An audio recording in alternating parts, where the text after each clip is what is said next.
In this episode of #Highly Sought After, I have a chat with public relations professional Joel Lim, who got a lot of positive attention from the media and public during the general elections 2020 here in Singapore. His political commentary was picked up and featured in Channel News Asia, the Straits Times, Business Times.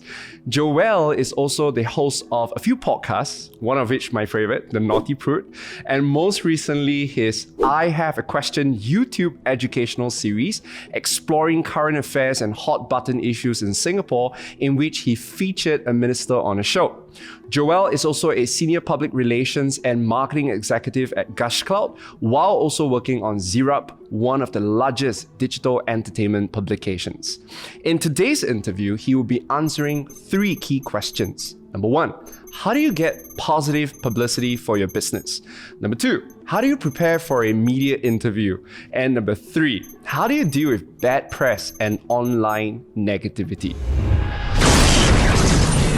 Hi, this is Eric here, and you're listening to #Highly Sought After.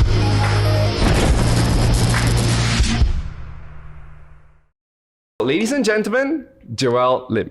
What's up? What's up? Thanks for having me on the podcast. Hey, most welcome. I've been wanting to talk to you ever since 2020. Right. Now, so maybe walk our listeners through, right? What exactly happened during that year G 2020 that shot you to fame? Okay, so let's talk about first. Let's revisit the time, right? So we were in circuit breaker. It was our first time ever being in a lockdown this long, and one of the I think. Something that all of us went through at the time was that we all just resorted to social media to kill time, right? Because there wasn't really much else to do, rather other than to watch YouTube, watch Netflix, like maybe go for some courses online. But then most of our time was really spent on social media. Since young, I've always been opinionated on social media, and when the elections came about, like literally the first thing I posted was that, you guys, I'm just gonna be sharing my opinions, like you already know I'm like that, like get ready, here's a warning, like if you don't like my opinions you can mute me, that kind of thing. But when the election campaign first started, I remember watching a video with the Workers' Party, yes, right? And they released this trailer that was, I think, like just 15 seconds long, no dialogue, nothing. And yet, when that video was launched, so many people were excited.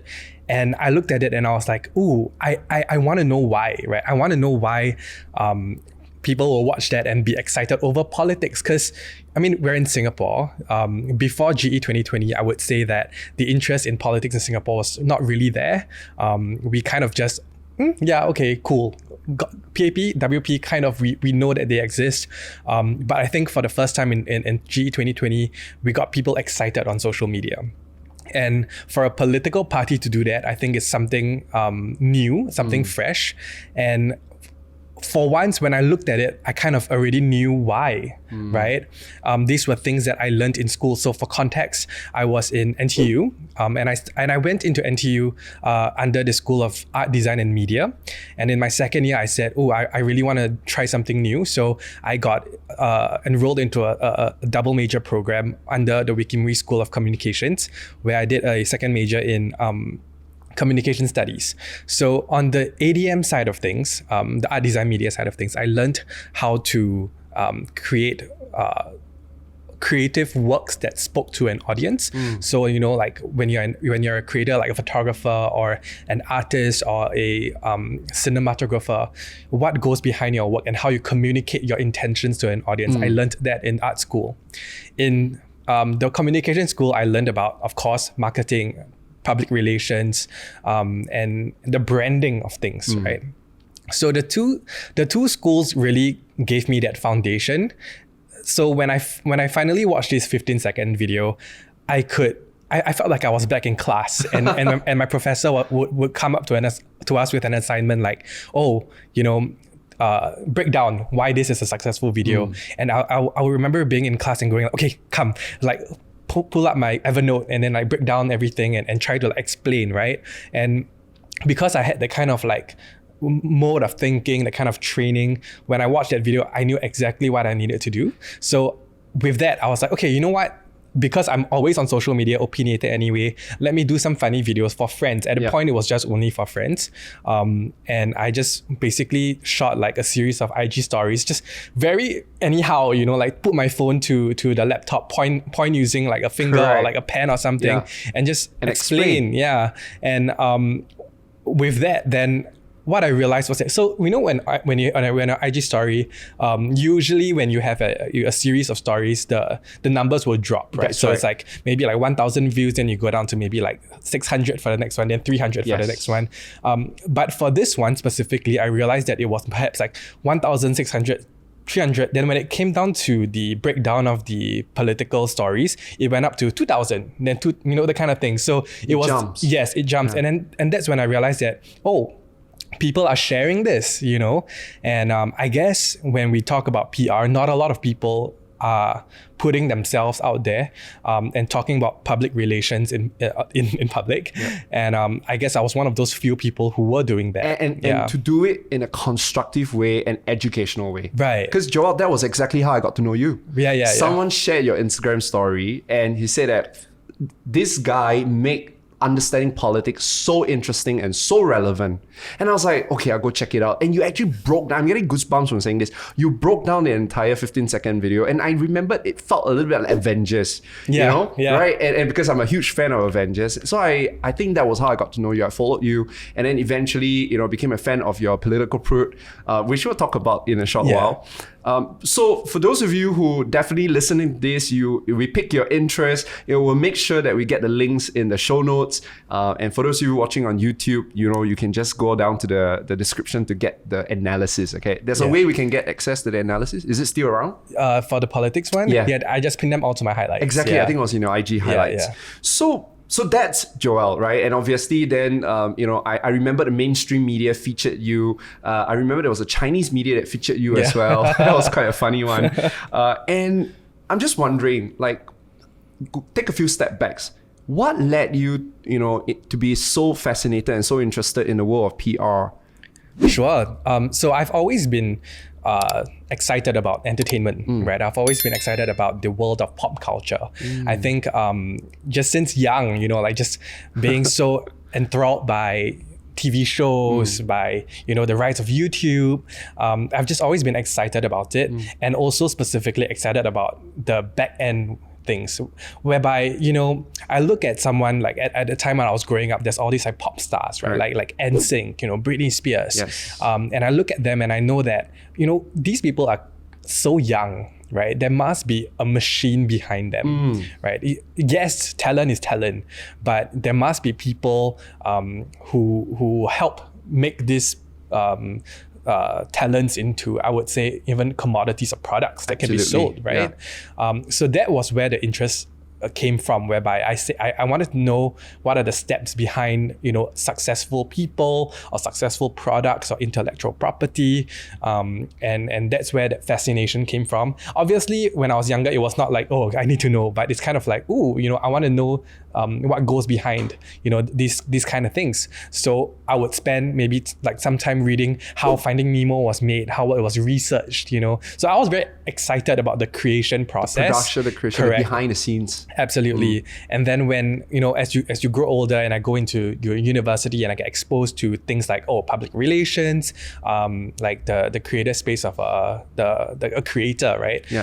All these things came together and I was like, it just made perfect sense for me to go into the world of like marketing, PR, and entertainment. And at the core of it, communications, right? Pretty much, and image perception management. Absolutely, So, well, we know a little bit about your backstory. We understand why you're driven to do what you do. So today I've prepared 3 big questions for you. Okay, I'm a bit scared. Come on, no, okay, you don't have so to be. obviously, like you would know that I'm the kind that will do my homework, right? So I was listening to the other episodes, and at first I was also a bit hesitant to say yes to this because everyone that you've had, I mean, you opened with like Wendy, you had, I think just not too long ago, you had the lawyer, right? Yes. And all these people have been in their industries for a long time. I would say that they're veterans. In fact, I would even say that they're trailblazers. Whereas, and when I look at where I'm at in my journey, I'm literally a baby in this industry. So I was a bit scared to be like, okay, if everyone else on this podcast is an expert, and I don't consider myself an expert. So I was a bit hesitant, but then, I always preach to even, people who work under me, my interns, right? I've always said, like, when you are at a certain age, we're living in a world where it is no longer just the people on top who have value to bring to the table. 100%. Right? Yeah. So I gave this analogy to the interns working with me, and I said, if I'm a brand, and I want to run a TikTok campaign today, will I give it to a bunch of 50, 60-year-old advertising, people, like suits, right? Or will I perhaps work with a younger team with a bunch of teenagers who spend every day on TikTok, right? No like brainer. Suddenly the kids have value. Yep. Suddenly, like, they have bargaining power at the table, and suddenly they are able to compete with people who have had years and years of experience.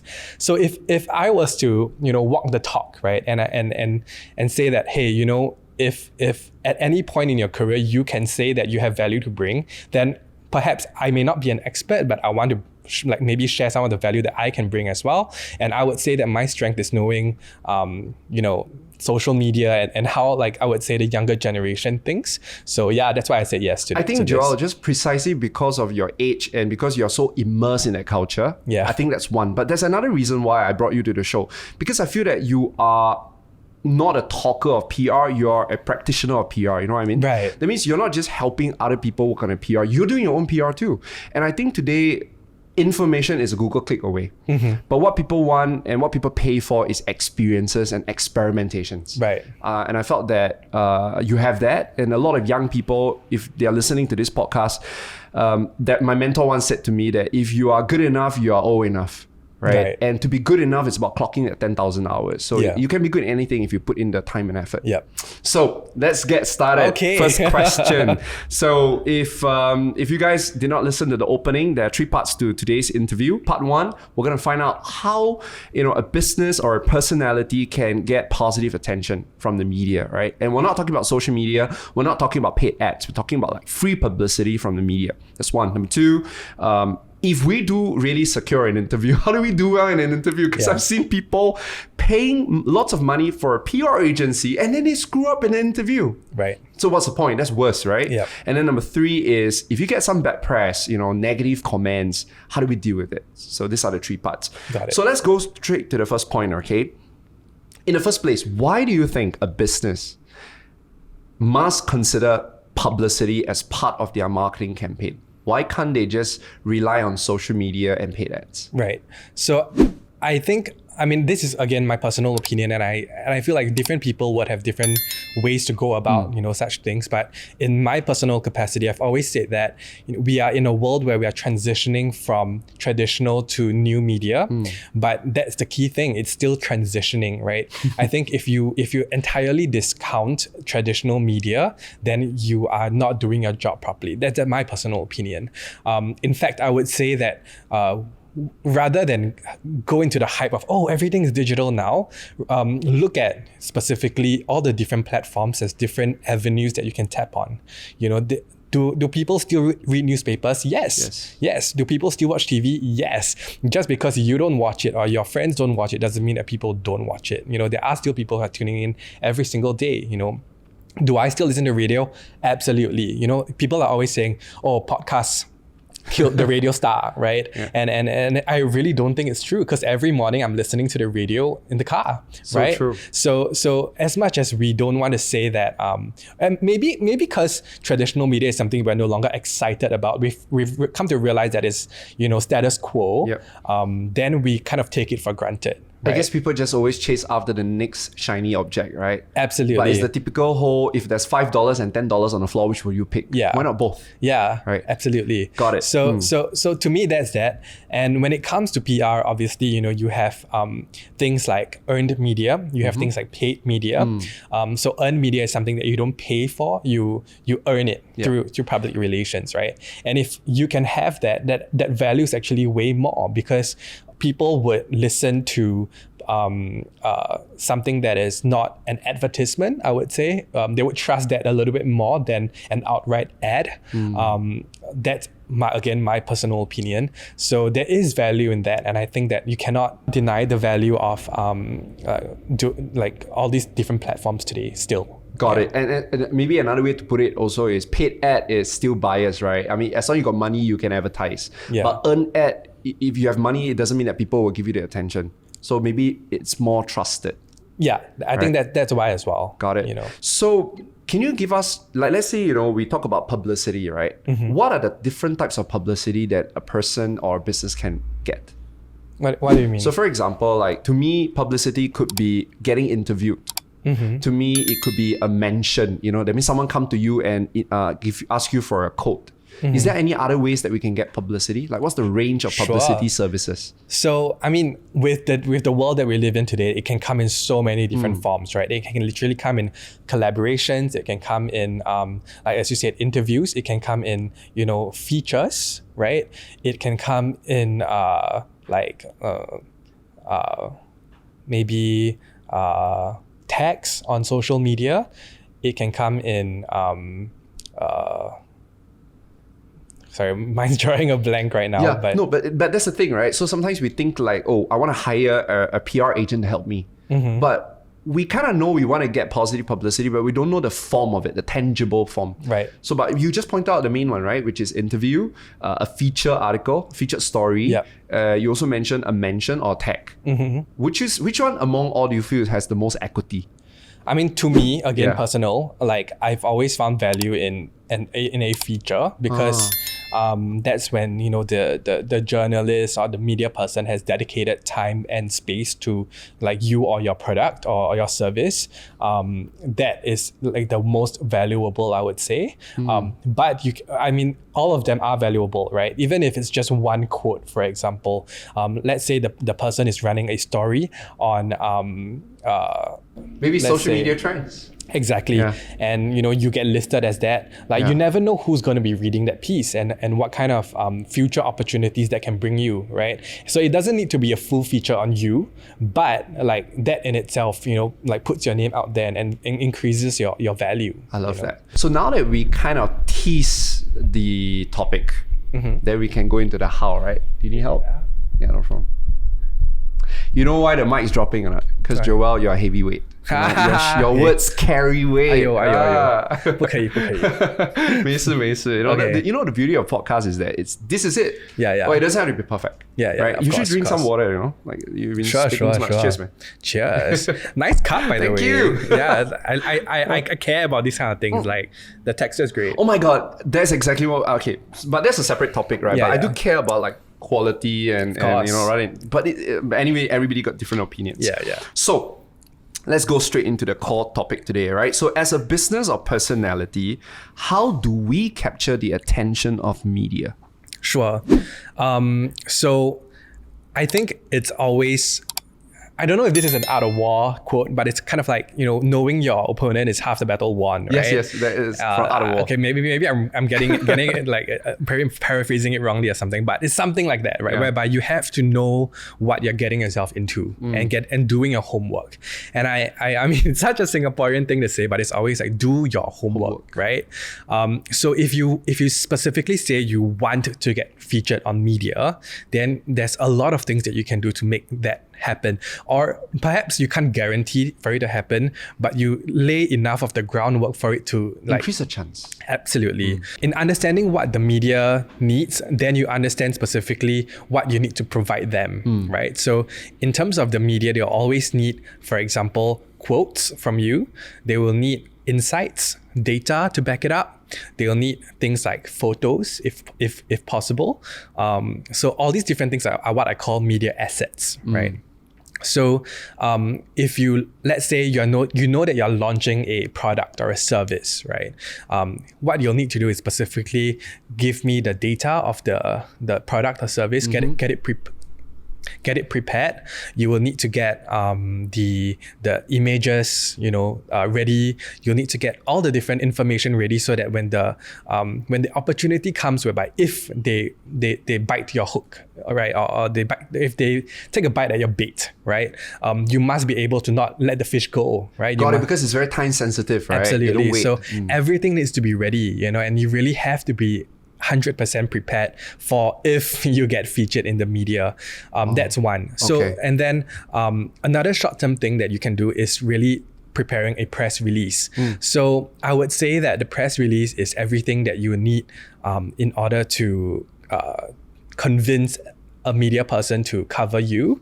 That is I would say that, it is the bare minimum that you will need to do if you specifically want to pitch yourself, your story, your service to the media, right? So what is really a press release? Well, you can find out this on Google, right? Yeah, but I can just maybe give a very quick introduction to it. So a press release is basically a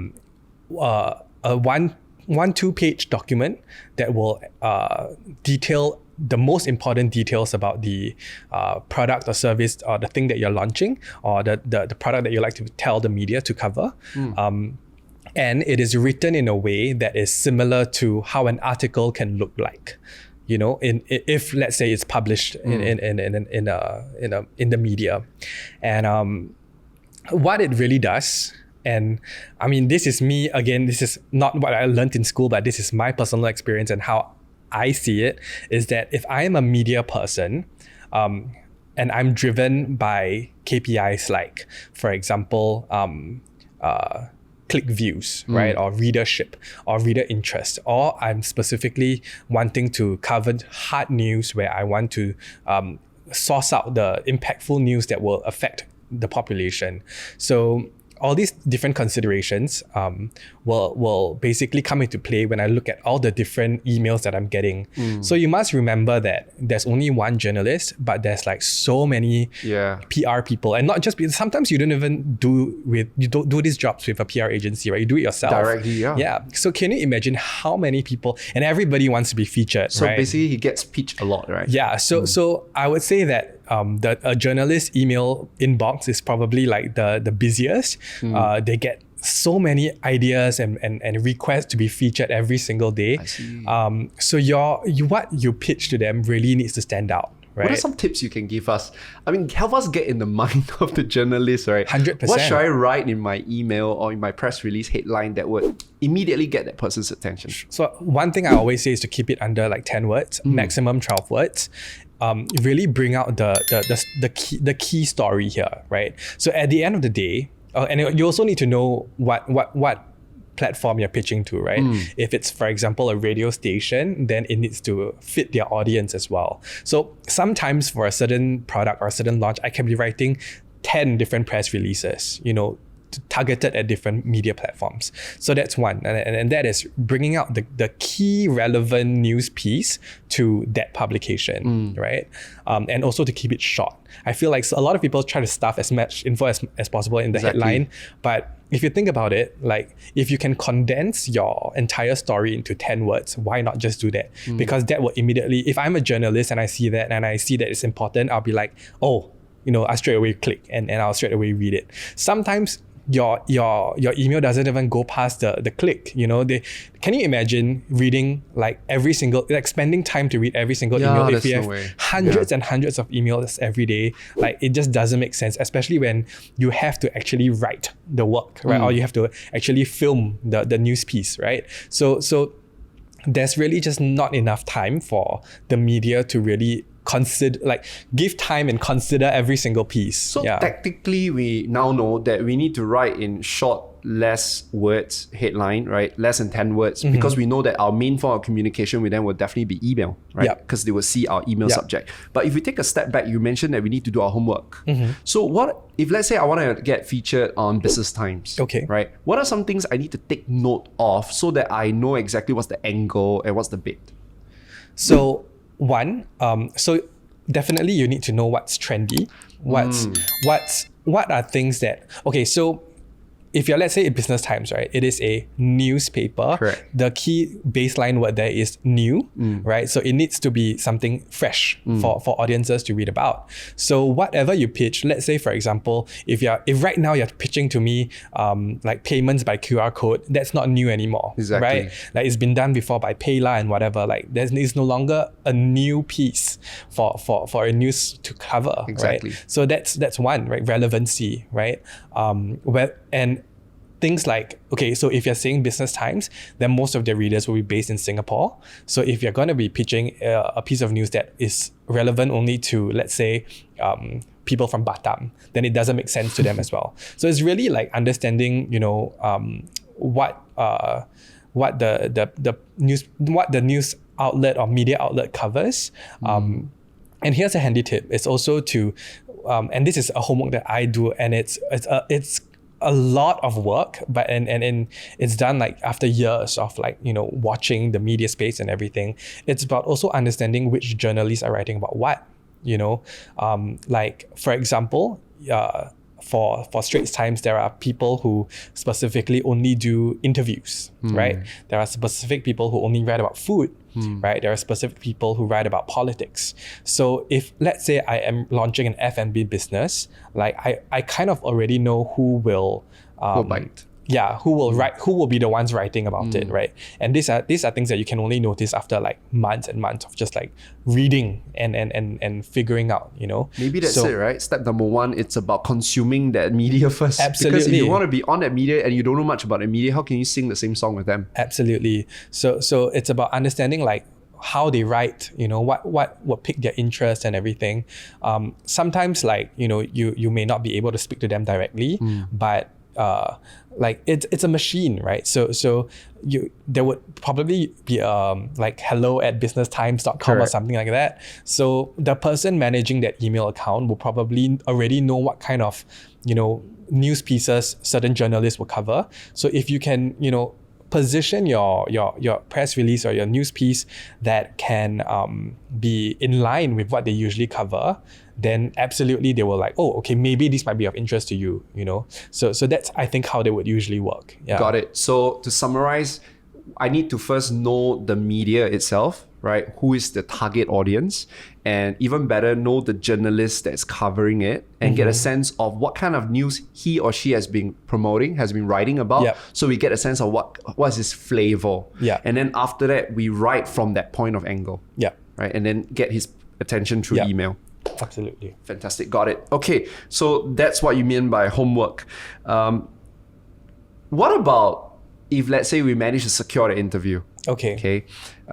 Because you see, you mentioned that it's about feature, right? So if you talk a lot about product and services, but what if I'm a personality and I want, let's say, Straits Times, or I want SGAG, a Mothership, right? Actually, I don't know if it's a good thing to be promoted on Mothership, but actually, yes, my cousin was featured on Mothership. He has his Yong Tau Fu store, the two boys, and then they got looked down by the other store, their competitor store, and eventually Mothership caught that story. So that's actually a good example. Right. Like, as a personality, how do I attract media's attention? Because you mentioned products and services. Right. What about personality? So one of the ways that the media is always looking for stories is also through social media, right?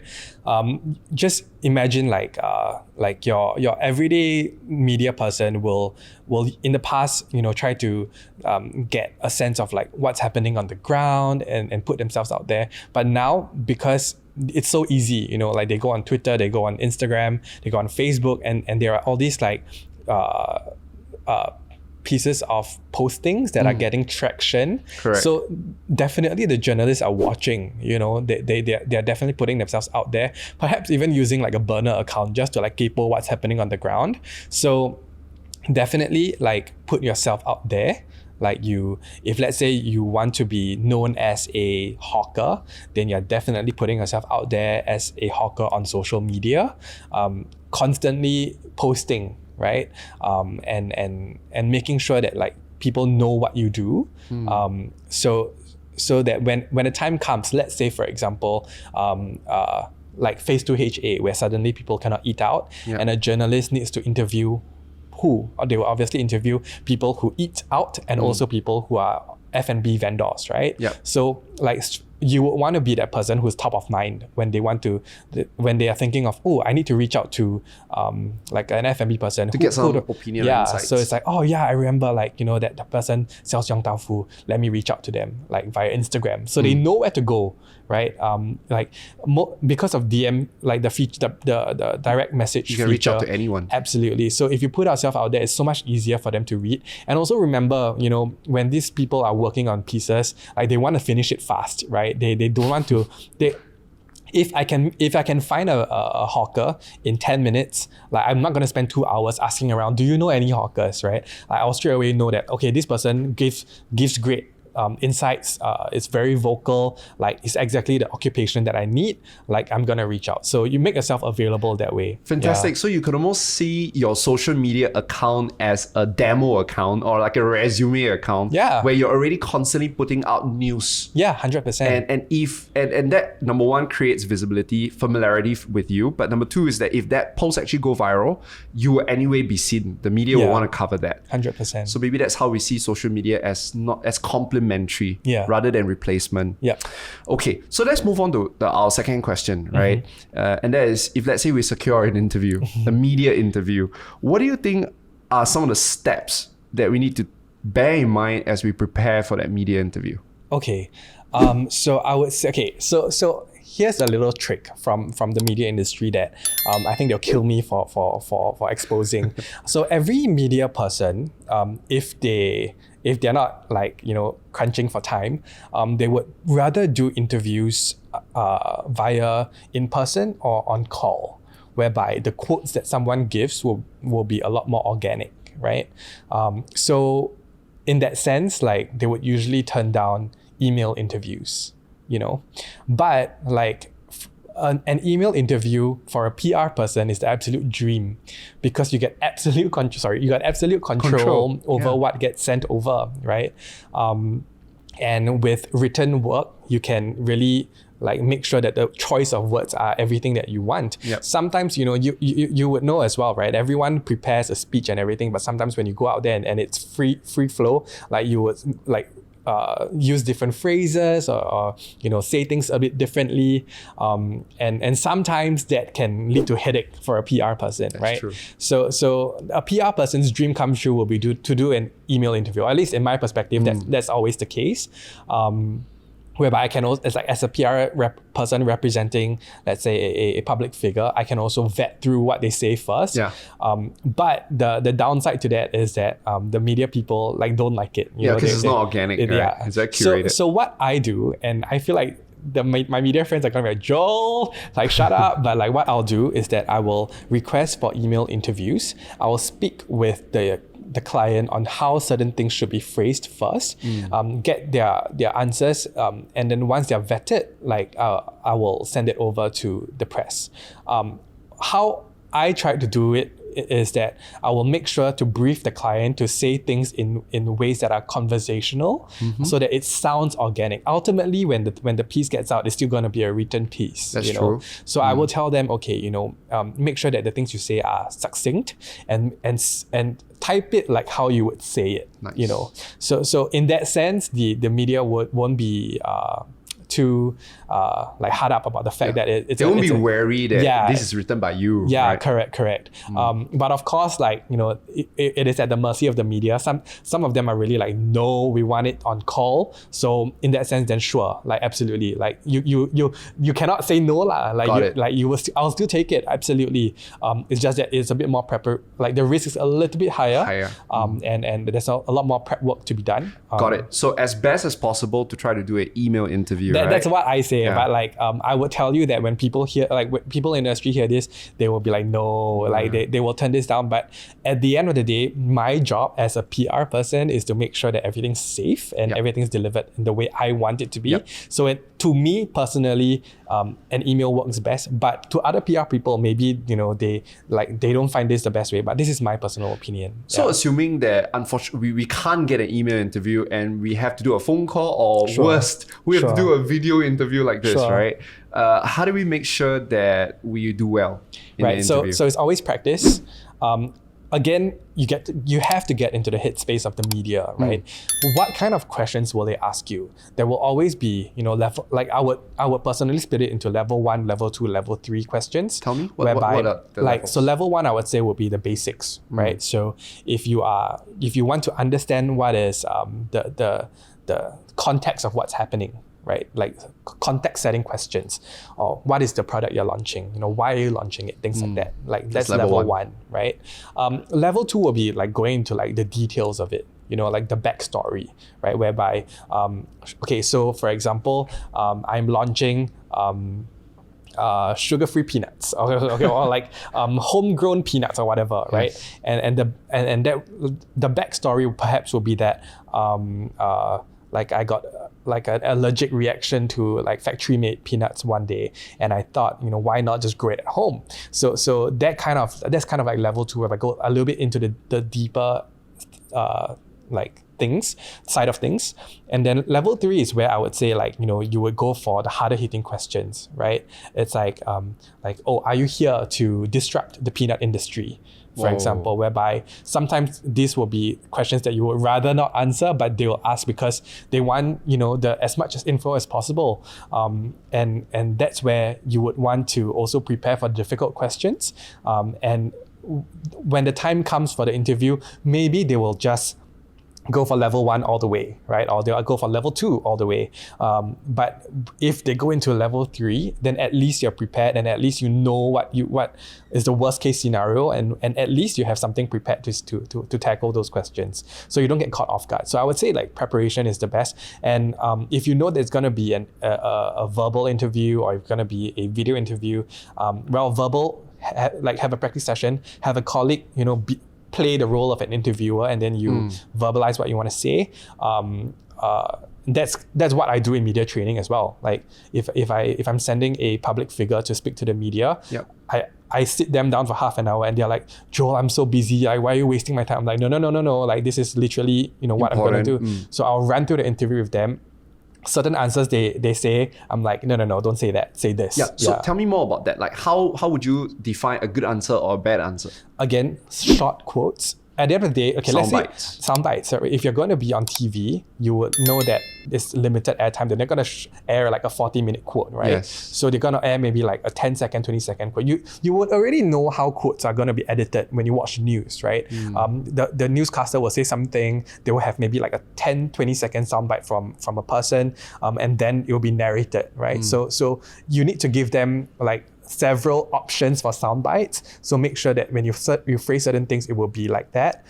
Same thing for newspaper article, right? Whereby at most they'll give you maybe like one paragraph of quotes, right? Unless you are writing for the paper. If not, if you're just getting interviewed for a soundbite, then that's what they want. Or if let's say you are doing a feature interview whereby they dedicate maybe 2 pages to you, you would kind of know that every answer that they do, they'll probably publish like 1 to 2 paragraphs. So your answer cannot be longer than that. Very useful. Yeah. And is there a structure that you recommend your clients to use when they answer questions? I would just say like inverted pyramid, like get all the important facts out first, and then you trickle down to the smaller details. Very nice. Yeah. So don't bury the lead. Yeah, correct. Okay, so give the most important point first, and then after that, so that means you want to assume that if I got 3 things I want to say, I have to decide what's the most important thing. I'll make sure I get that out of the way first, so that hopefully the media will feature that. Yeah. Okay, very nice. Now, so let's tackle difficult questions. Level 3, as you said, right? To recap, right? Level 1 are the what questions. So would you say it's content questions? Then level 2 is context, which is why you do it. Sure. And then level 3 is the conflict or controversy questions. Yeah. So if I were to get a difficult question, is there a method on how to answer those questions? I think it's important to think about what you're asking first. So you can always stall time, you can always ask for a minute to gather your thoughts. Always remember that, you cannot let the question get the best out of you. I always tell the people I'm representing that you never want to be the story if you're, right? Unless of course you are the personality. Yes. But like your point, even if you're an artist, right? Your point is to promote the song. You don't want them to talk about your personal life or the way you conduct yourself on set. That's true. Unless it's for a good thing, right?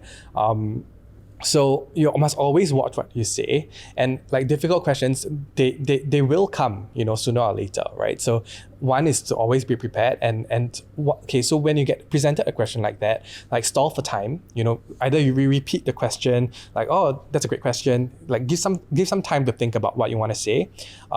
This is where the preparation will come in, whereby, okay, I've been through this, I know what they're asking, like this is what is going to come out.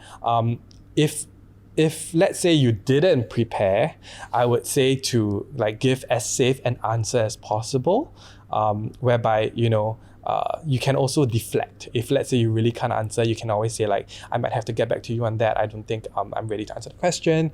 Oh my God, my media friends are gonna kill me. But like, again, sometimes they will ask you questions, and if you don't want to answer them, you can give them non-usable answers. So what's called non-usable answer? I'm sorry, I don't think I'm ready to answer that question. Okay. Unless of course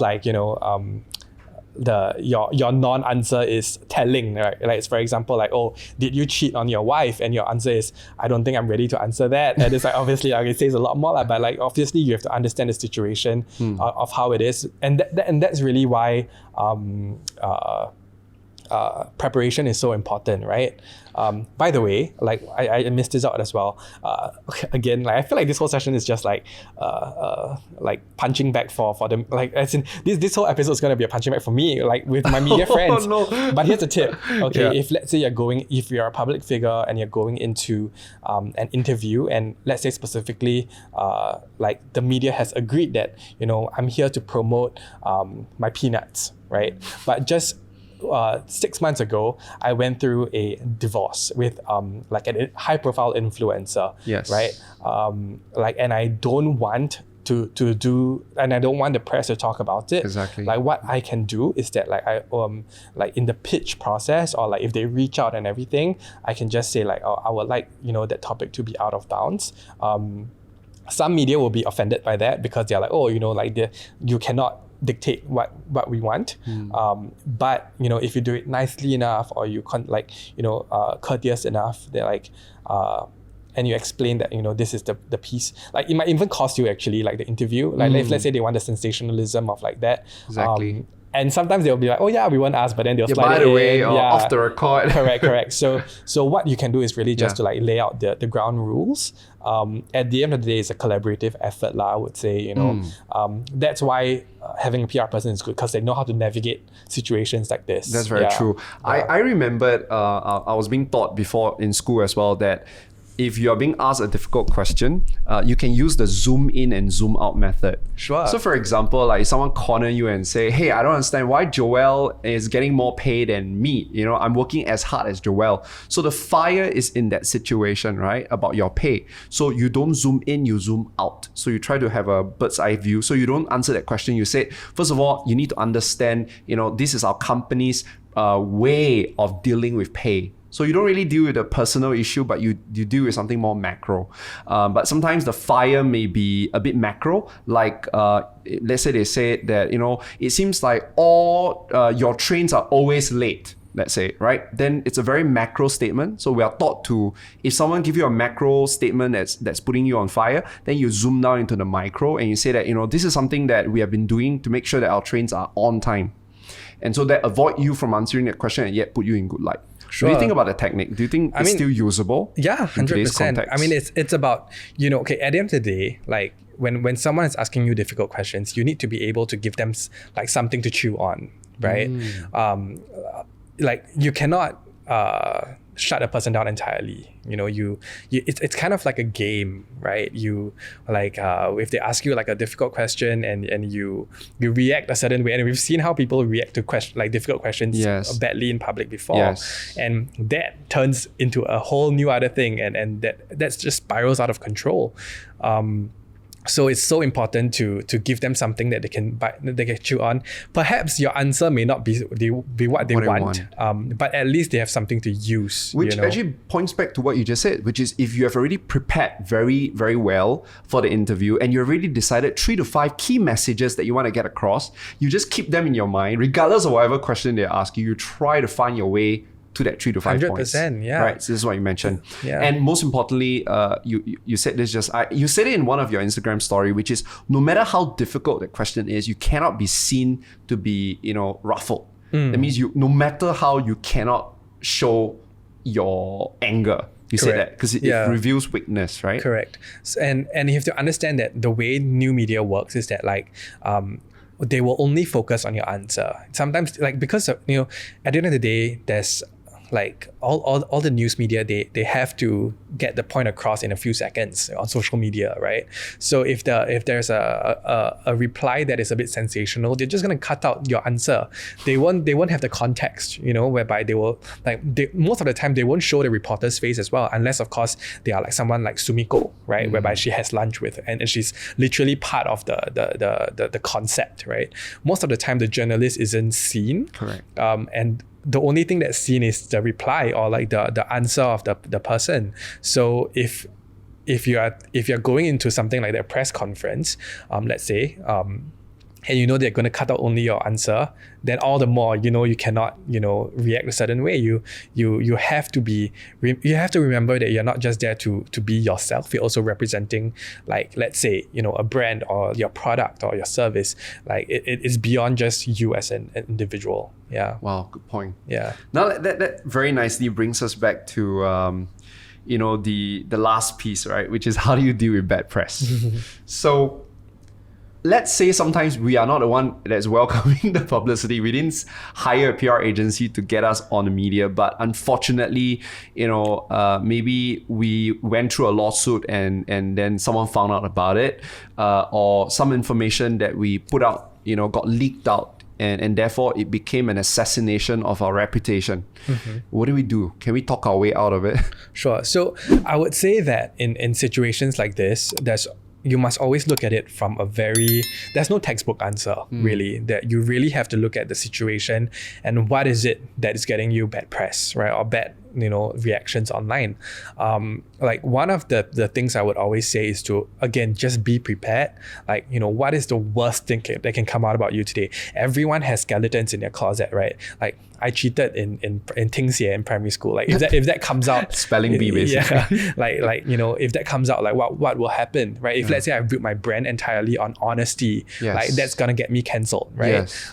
So if that comes out, like, what can I say? Like, have I done things that will maybe soften the blow of that piece coming out? So these are questions that I always ask my clients, right? So fun fact, not really that fun actually. It was quite horrific to actually work on those projects, but I have worked with clients who have been in crisis online before, and my questions have always been,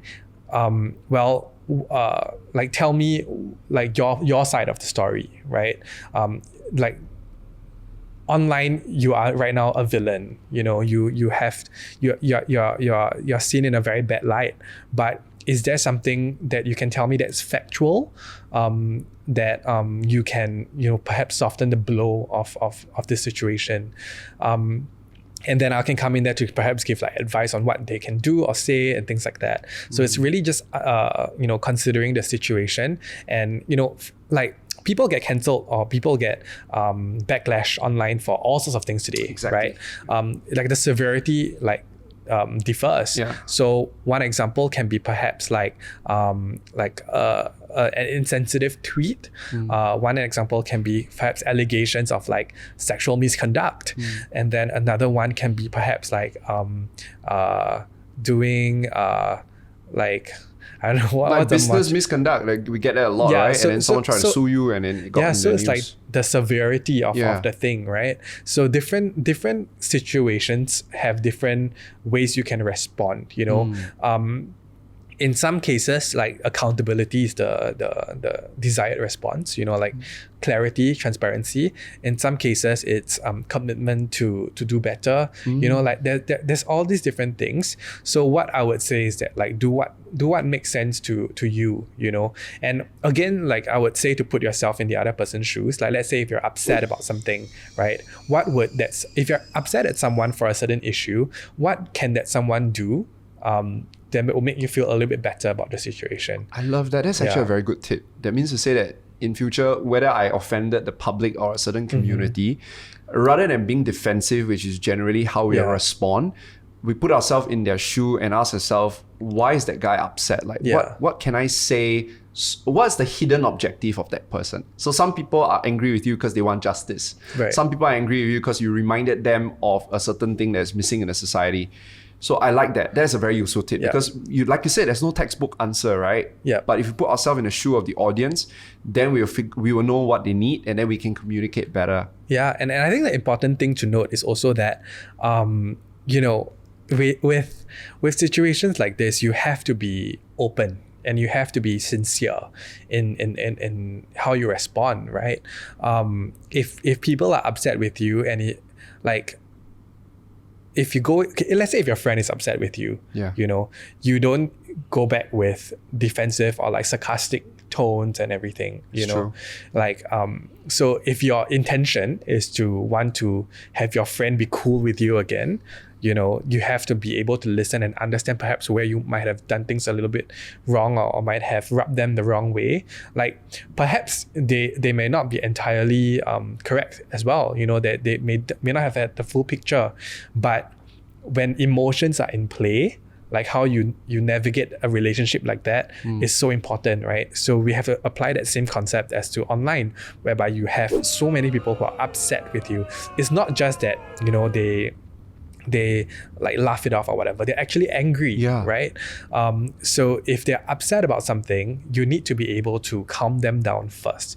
And some of the people that I work with, they perhaps don't find it correct, that you have to, even though you feel like in there, right, you have to also appease the situation. Correct. But for me, it's like, just treat it as how you would with your friends, right? How you with interpersonal relationships. At the end of the day, the people behind the accounts are people. So how would you handle a situation like this in real life? Like I would do it in a very human way, and there's a lot of like empathy involved in that.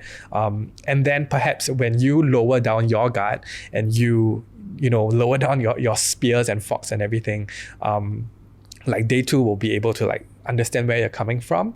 And if they don't, sure, you've tried, right? Yeah. You've tried. And that's the best that you can do. But if they do, then hey, at least you've managed to like turn a situation that's bad into like a better one. So would you say that to de-escalate the situation and to make people calm down is to just apologize?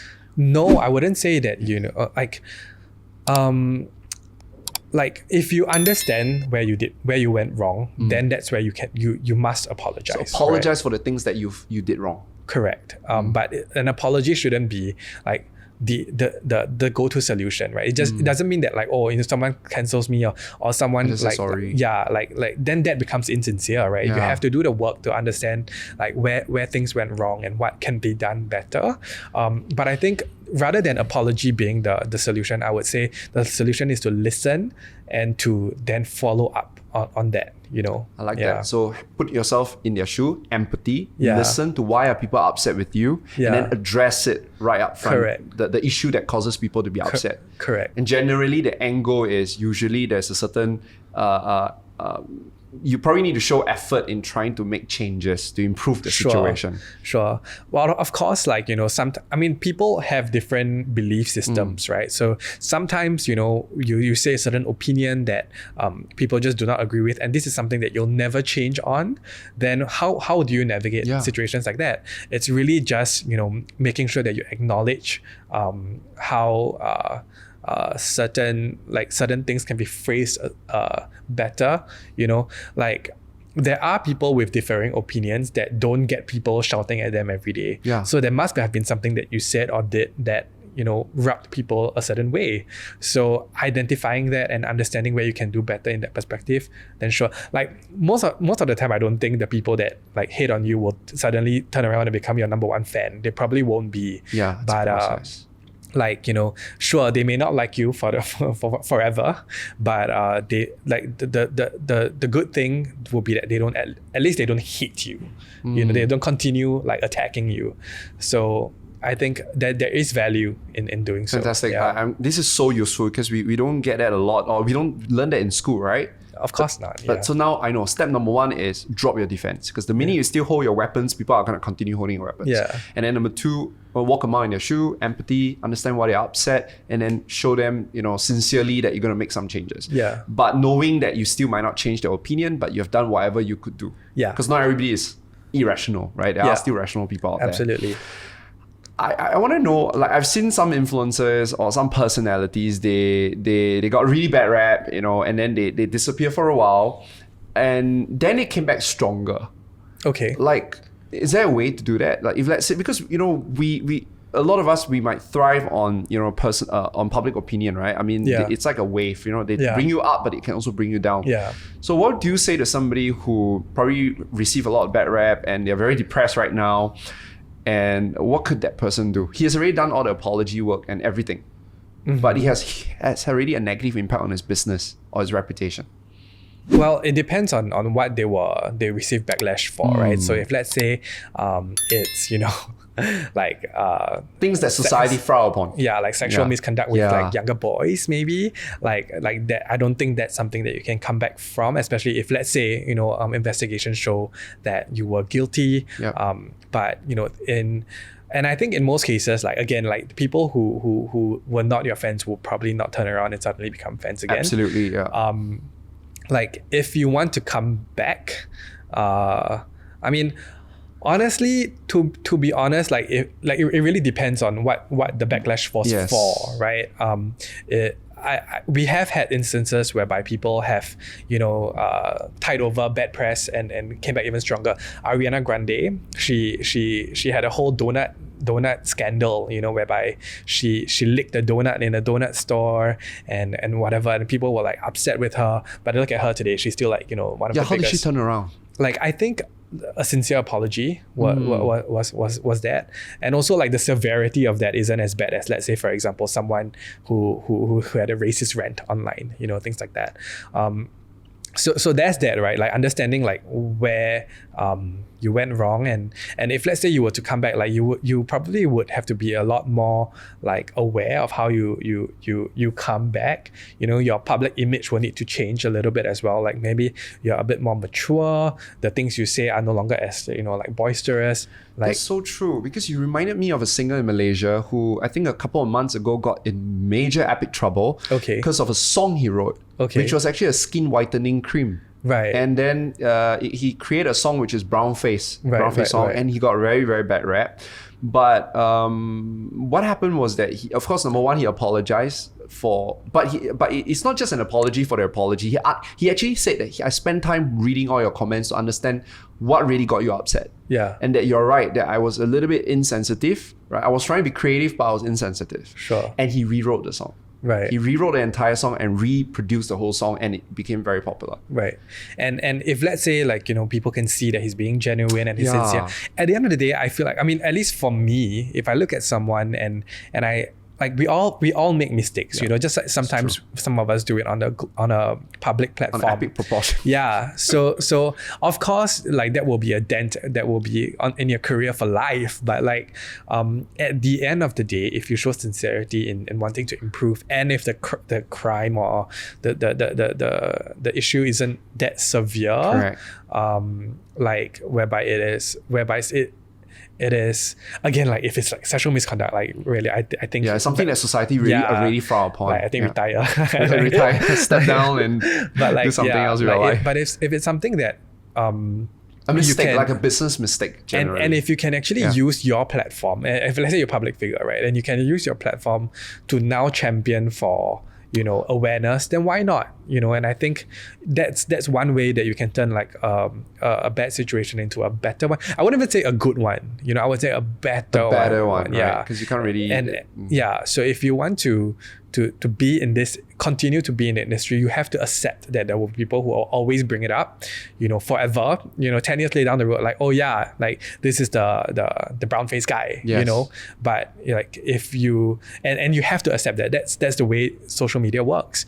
But if over the 10 years you continuously do the groundwork, continuously like understand that to the public, you're not you are this person that did something, but you can use your platform to then do good, then why not? So I guess you do one bad, but if you can do like 5 or 6 good stuff, right, it might actually over time help you to improve public sentiments. Yes. it just might. And again, it may not bring you to the levels of popularity before, and there will always be people who are against you, but like at least you can still continue to do what you like doing. You know, someone once said that it's like a normal curve. The public sentiment is like a normal curve. No matter what you do, 10% of the people will always hate you for what you do. 10% of the people will always support you for whatever you do. Your job is actually to convince the 80% that's sitting on the fence. Right. That's actually cool. Yeah. And if we see it that way, then maybe we won't feel so upset or depressed or so worried about putting ourselves out there on social media. That's something I'm actually like, working on myself. As in like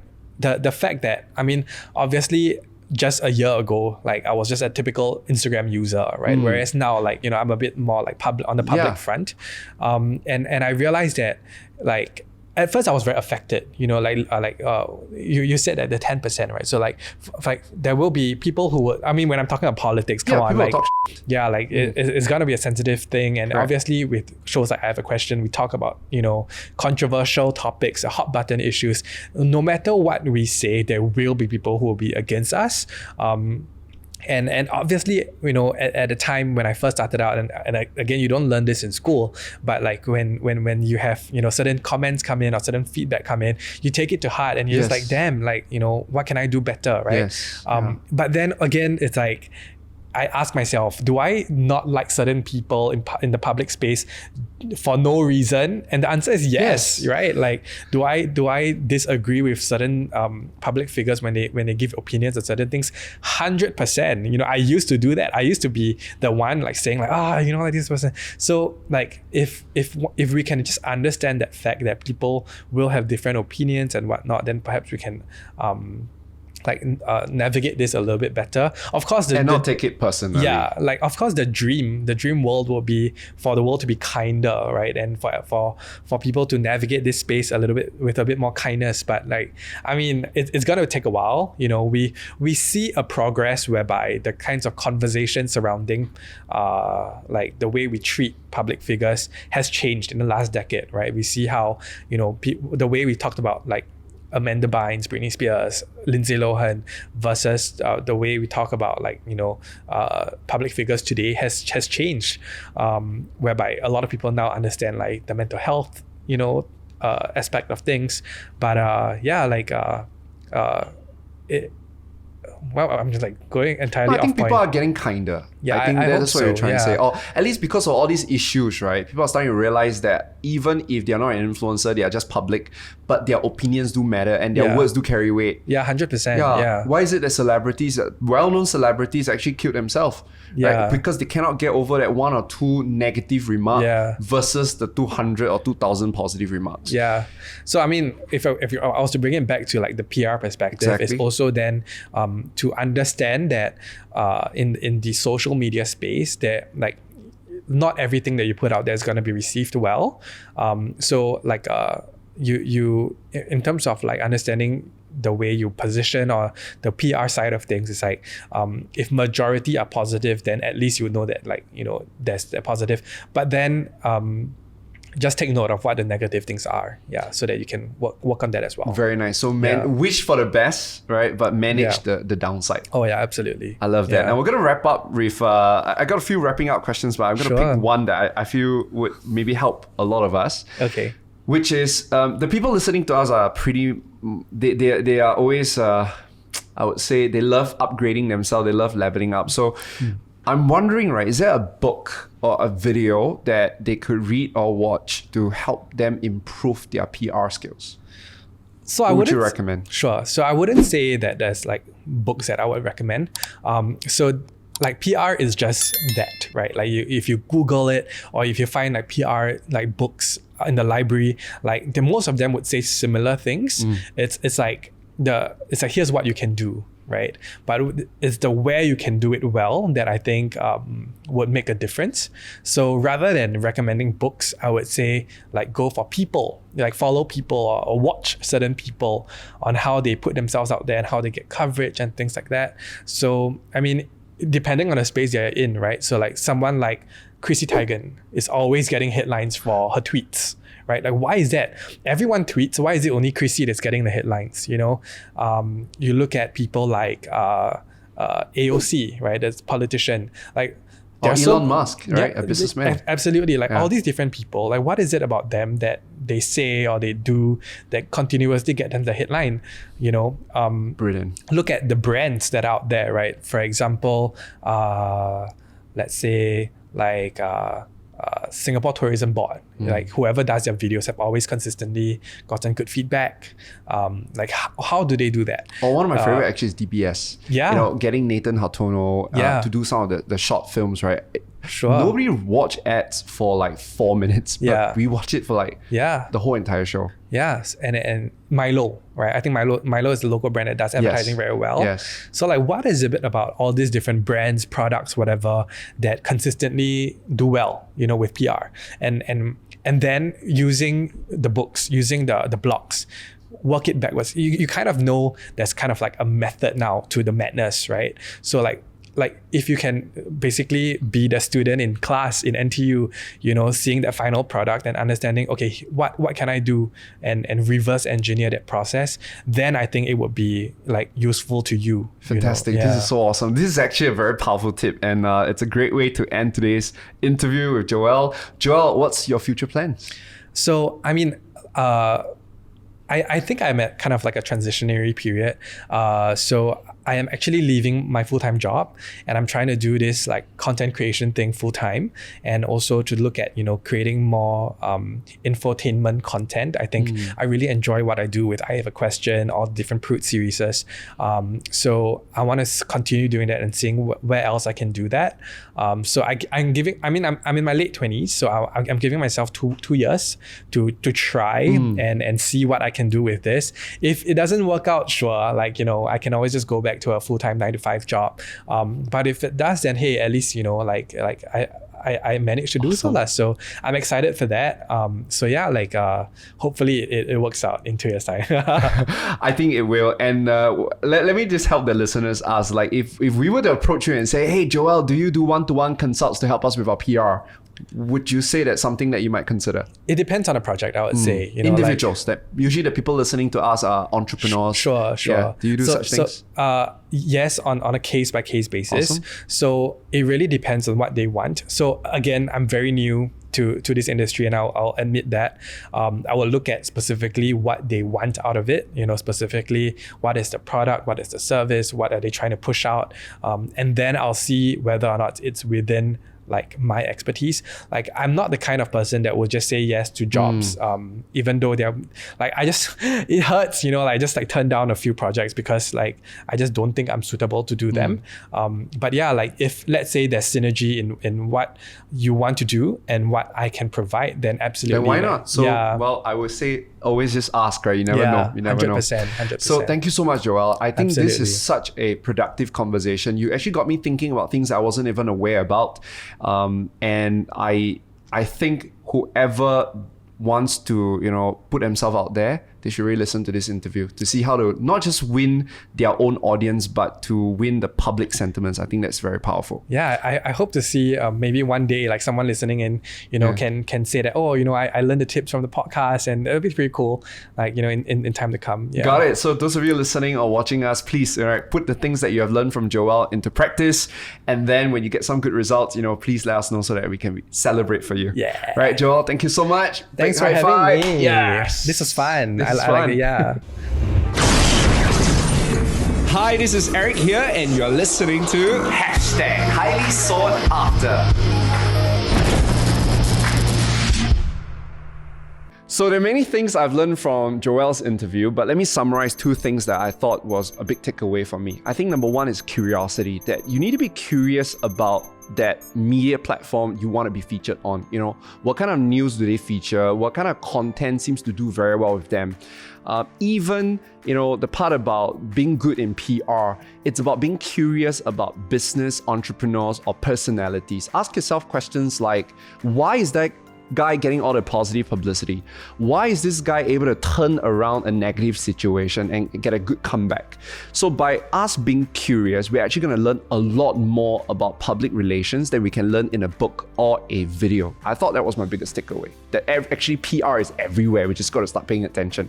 So that's one takeaway. The second takeaway that I felt I got it very deep into my soul is that ultimately you can't win everyone. Right? So stop trying to win everybody's opinion. Even Mother Teresa have her haters. So you don't have to win everyone. The key thing is to go where you are celebrated and find your tribe by putting yourself out there.